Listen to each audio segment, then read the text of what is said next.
اللہ کے نام سے شروع کرتا ہوں جو بڑا مہربان نہایت رحم والا ہے۔ آرام کی قدر۔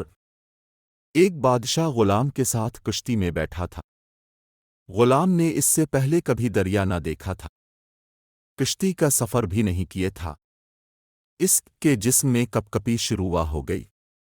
ڈر ڈر کے کہ مارے مارے اس نے رونا دھونا شروع کر دیا۔ اس روتے ہے بادشاہ کو تکلیف ہوئی۔ اسے چاپ کرنے کے لیے کوئی تدبیر سمجھ میں نہیں آ رہی تھی۔ اس کشتی میں ایک دانہ بھی تھا۔ اس نے بادشاہ سے کہا کہ اگر آپ حکم دیں تو اسے چاپ کر دوں۔ بادشاہ نے کہا کہ بڑی مہربانی ہوگی۔ اس دانہ کے اشارے پر ملازموں نے غلام کو دریا میں پھینک دیا۔ جب وہ چند غوطے کھا چکا تو اس کے بالوں سے کو پکڑ کر کشتی کی طرف لے آئے۔ اس نے کشتی کے پچھلے حصے کو دونوں ہاتھوں سے پکڑ لیا اور پھر کشتی کے ایک کونے میں ڈوب کر بیٹھ گیا۔ بادشاہ کو یہ تدبیر بہت پسند آئی۔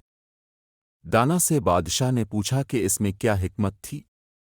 دانا نے کہا کہ اس نے کبھی ڈوبنے کی تکلیف نہیں اٹھائی تھی اور کشتی کے آرام کو نہیں جانتا تھا۔ آرام کی قدر وہی جان سکتا ہے جس مصیبت جھیل چکا ہو۔